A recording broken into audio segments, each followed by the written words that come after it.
Welcome, welcome everyone to Of Gods and Game Masters presents World Building for Tabletop Role Playing Games, Fundamentals, and Ask Me Anything. I will do my best to be entertaining as well as informative. Fundamentals for tabletop role playing are the fundamental in world building for tabletop role playing, I should say, is the first thing really that you want to ask yourself is, what am I trying to do with this setting? What kinds of stories am I trying to tell, or what kind of game experience am I trying to get? Right? Because the direction you go in world building very often stems from this fundamental mission statement. What is it you're trying to provide to your players, or to a certain extent to your readers as well? But I do focus on role playing. So what kind of experience are you trying to provide for yourself and your players? That's the basic question to answer. If you're trying to provide a an experience that is focused on basically the standard premise of Dungeons and Dragons, which is delving deep into abandoned ruins to find treasure and fight monsters, possibly for the heroic purpose of saving the world in the long run, and possibly just for its own purpose, then you'll need to make sure you're building in reasons for those dungeons, for those underground caverns, for those adventure sites to exist.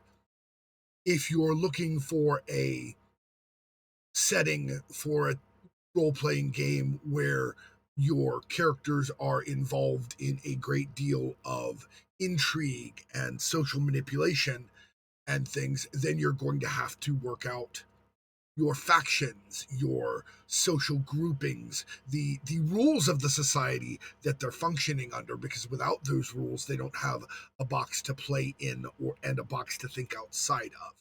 So the fundamental thing, as I said right at the beginning, is figure out what kinds of stories you want to tell. And usually that's going to come right with your inspiration, wherever it came from, wherever you got the idea for, hey, this is what I want to do. This is the setting I want to run. Once you have an idea what you want to do with your setting, let's assume that we're looking at running a Dungeons and Dragons game and we want a combination of types of play. We want social play, we want dungeoneering, we want eventually maybe a world spanning threat.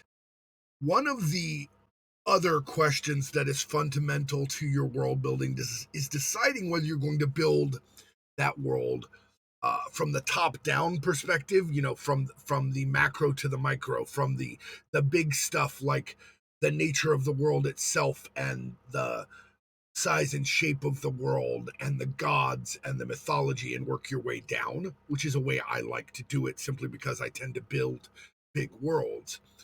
Or from the bottom up, starting with a tiny little region that the characters are from, with their hometown and the problems occurring around that hometown and moving out. Both of these approaches have their benefits and their drawbacks. When you're dealing with top down world building, it can get very overwhelming um, for some people to think, okay, well, I have to build this whole world. But the thing to understand about how I approach it, at least, is when you start your top down world building, you are going for broad strokes. You're going for, here is the feel of the world, here's the inspiration of the world, here are possibly the gods in the main region and the cultural impact.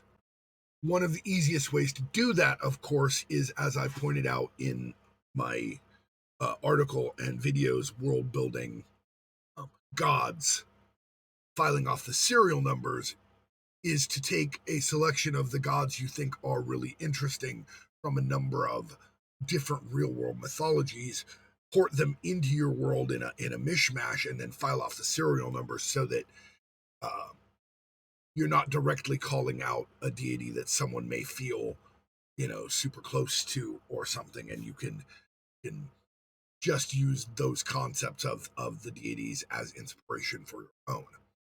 What this can do is help you to get an idea of the world as it is forming based on what those gods might create, right? You can come up with a creation myth based on role playing those gods in a certain sense. And that can give a really good tone to the rest of your world. But if you don't want to go that big, then you go back to that first question: what is your setting for?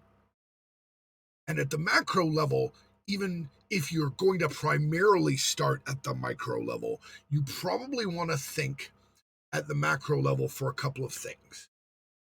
What are the ancient cultures? Maybe only one culture if you're starting in a small area. What ancient culture created the dungeon or the ruin that is, yes, create and definitely rule over? What culture created the dungeon, the ancient ruin, the crypt, whatever the adventure site is? If you're doing Dungeons and Dragons, especially, where did those adventuring locations come from, right? Because that will give you a really good basis to move forward in creating more such um, ruins. Like, you don't need to have a ton of different ancient cultures, but at least one ruined empire or something with probably relatively high magic and technology at one point is a useful thing to have in your background. Because if you look at the fundamental assumptions of Dungeons and Dragons, you will realize that there is absolutely at least one apocalyptic event in the past of almost every setting where a major empire fell, and that's one of the reasons you have all of these ruins all over the place and these evil beings sealed away and these magic items left in these tombs or these dungeons that may have been specifically created as a prison for monsters, or in some cases as a mad wizard's play space. So even for the micro level creation, it can be a good idea to have the ancient culture that may have been important in the area to create your adventuring sites, right? Or if there isn't an ancient culture, maybe there's an extant group of enemies nearby that are an active and direct threat. Um, but when you're doing that, of course, one has to be careful with not painting an entire group of sapient beings that are truly biological as inherently evil. If you keep your evil creatures to undead and supernatural monsters and demons and things, then it's a lot easier to justify why they might all be evil and be worthy of destruction without being biologically essentialist or potentially racist. But then even when you do those, you've got to watch out for your um, inadvertent use of certain racial and ethnic stereotypes in the creation of them. Once you have an idea for the basic culture of your area and an idea for the ancient culture or empire, and it doesn't have to be in depth, right? Just a basic idea of how that ancient culture or empire exists and a basic idea of the kind of culture you're using in your setting, then you can drill down, go immediately from that to your locality, to your small region, and do the bottom up building that so many people recommend. Because, especially when you're first starting, when you're not uh, extremely experienced in world building and running games, you want to start small so that you don't overwhelm yourself. But you've got these two basic ideas already as you move in.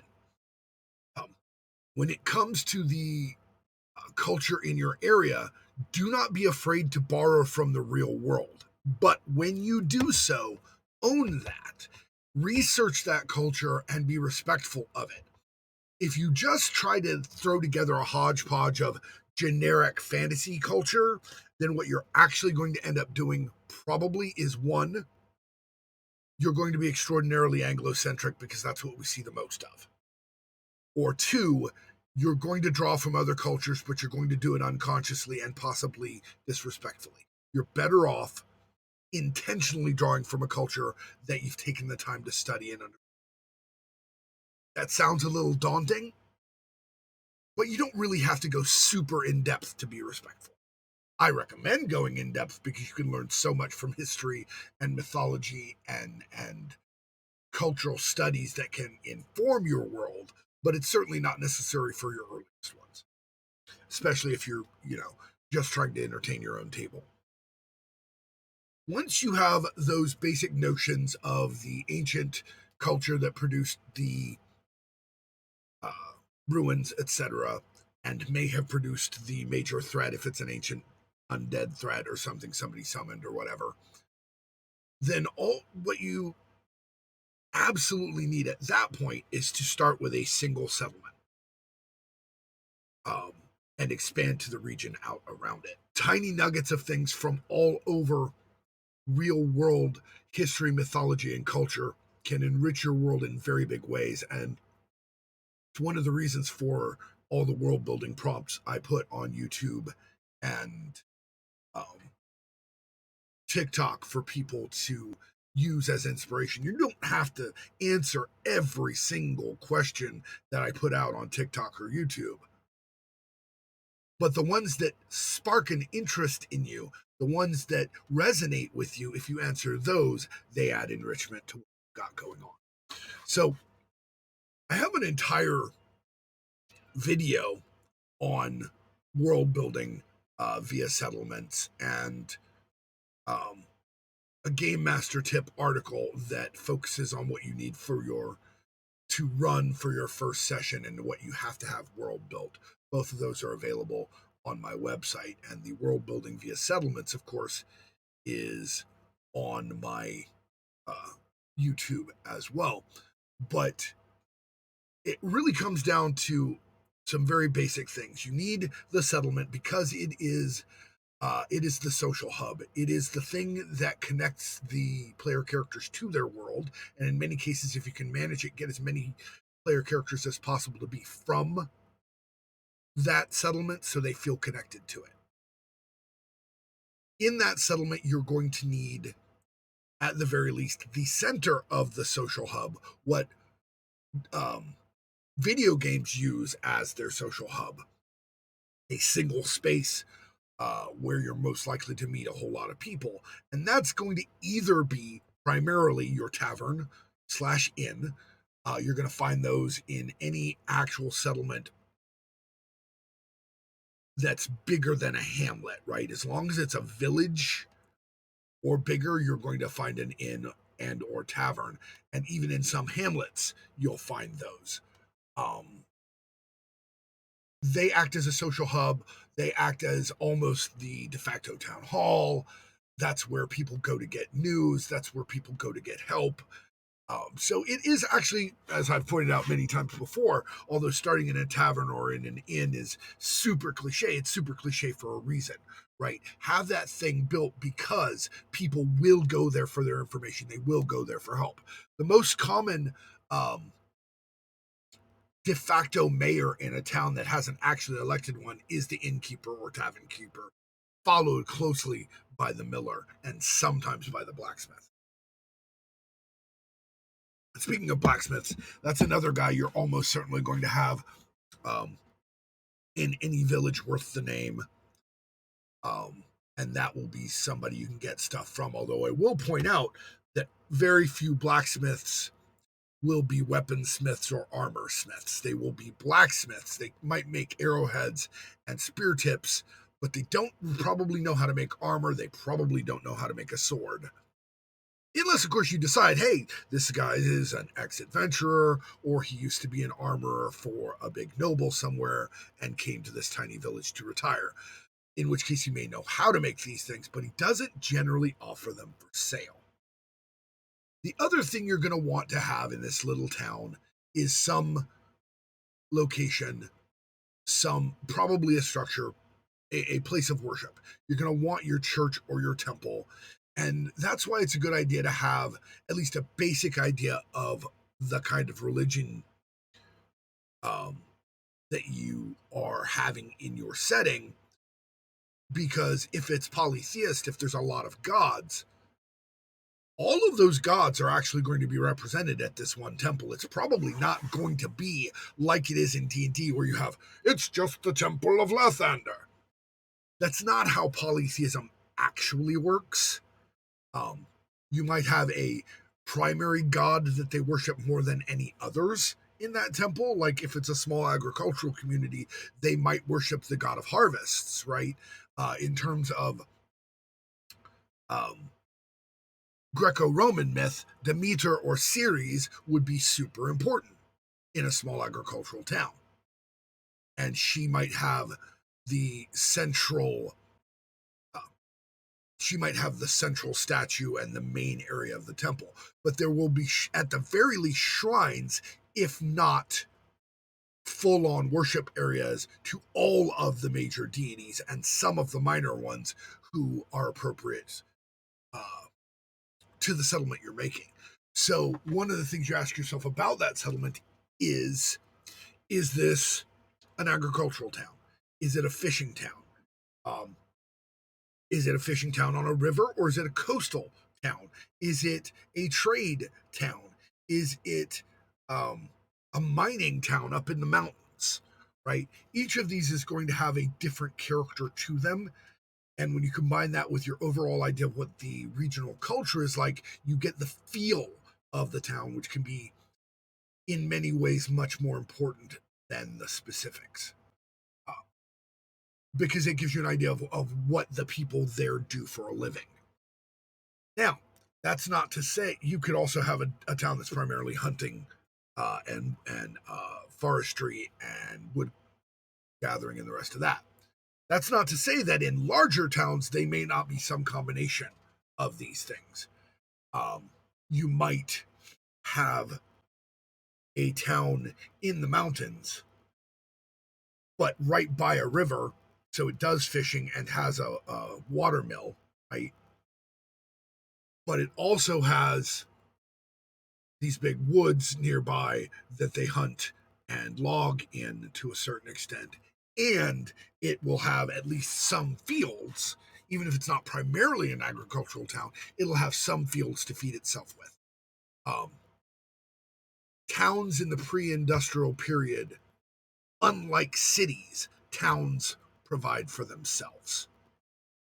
The more of these factors come together in one place, the bigger that town is going to be until eventually it becomes a city. Cities are very often either coastal or on major rivers or on other trade routes, sometimes all of the above. You are correct, Rob. In general, the basic blacksmith will handle shoeing horses. In much bigger settlements, you will have actually a specialist in shoeing horses called a farrier. Although the blacksmith may still make the horseshoes. Although horseshoes generally are, in this time and place, like most other things, are actually made to fit. Right? They're not just created and tossed into a pile to be sold. Very few things are pre-made and tossed into a pile to be sold in the pre-industrial period. Things are made as you need them. That's especially true if that blacksmith happens to be a former armorer or weaponsmith.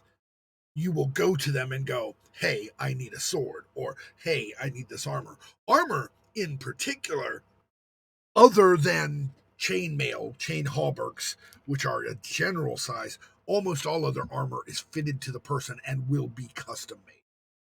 Chain armor takes a long time to make, even more than some of the various plate armors.